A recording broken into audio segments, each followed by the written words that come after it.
Saudara sekalian, selamat sore.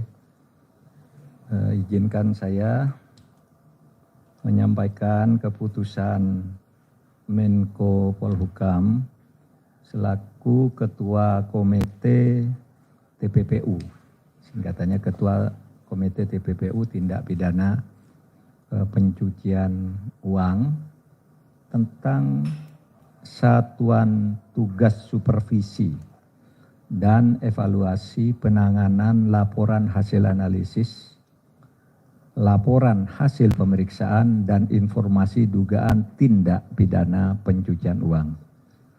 Jadi sesuai dengan hasil rapat Komite TPPU tanggal 10 April tahun 2023, ya, keputusan hasil rapat TPPU tanggal 10 April 2023 yang kemudian disampaikan kepada DPR melalui rapat dengar pendapat di Komisi 3 DPR RI tanggal 11 April 2023, maka saya sampaikan bahwa hari ini pemerintah telah membentuk Satgas dimaksud, yaitu Satgas tentang dugaan tindak pidana pencucian uang, yang pada pokoknya saya membacakan dari keputusan yang agak panjang ini 4 butir saja. Butir keempat, Satgas TPPU terdiri atas tim pengarah, tim pelaksana, dan kelompok kerja. Tim pengarah terdiri dari 3 orang pimpinan Komite TPPU, yaitu Menteri Koordinator Bidang Politik, Hukum, dan Keamanan selaku Ketua Komite TPPU, Menteri Koordinator Bidang Perekonomian selaku Wakil Ketua Komite TPPU, dan Kepala Pusat Pelaporan dan Analisis Transaksi Keuangan selaku Sekretaris merangkap anggota Komite TPPU. Kemudian ada pelaksana. Pelaksana terdiri dari ketua adalah Deputi 3 Bidang Hukum dan HAM Kemenko Polhukam. Kemudian wakilnya Deputi 5 Bidang Koordinasi Keamanan dan Ketertiban Masyarakat Kemenko Polhukam. Sekretaris adalah Direktur Analisis dan Pemeriksaan 1 PPATK. Adapun anggotanya 1 Dirjen Pajak Kementerian Keuangan, 2 Dirjen Bea Cukai Kementerian Keuangan, 3 Irjen Kementerian Keuangan, 4 Jaksa Agung Muda Bidang Tindak Pidana Khusus Kejaksaan Agung Republik Indonesia, 5 Wakil Kepala Badan Reserse Kriminal, Wakil Kabareskrim Polri.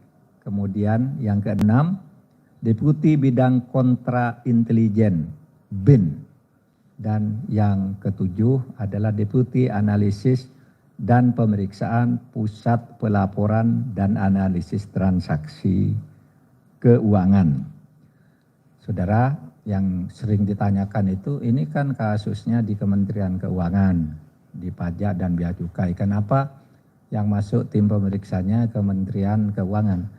Memang menurut hukum, penyidik untuk masalah perpajakan dan Bea Cukai itu adalah Ditjen Pajak dan Ditjen Bea Cukai. Jadi tidak bisa dikeluarkan karena dia yang nanti akan menindaklanjuti dan punya kewenangan pro justisia. Lalu di dalam melaksanakan tugas, tim pelaksana dibantu oleh kelompok kerja, di mana ada 2 kelompok kerja, yaitu kelompok kerja 1 dan kelompok kerja 2. Dan selanjutnya saya bacakan yang ke-11. Nah ini, dalam melaksanakan tugasnya, Satgas TPPU didukung oleh tenaga ahli di bidang tindak pidana pencucian uang, korupsi dan perekonomian, kepabeanan, cukai dan perpajakan yang terdiri atas 1. Yunus Hussein, 2. Muhammad Yusuf, kedua-duanya mantan kepala PPATK. Yang ketiga, Rimawan Pradiptyo, dosen UGM, Wuri Handayani, dosen UGM, Laude M. Syarif, mantan pimpinan KPK, Topo Santoso, guru besar UI, lalu Bapak Gunadi, Pak Gunadi, kemudian Bapak Danang Widioko, Bapak Danang Widioko TII ya, Widoyoko itu TII. Kemudian Faisal Basri. Ada juga Mutia Jani Rahman.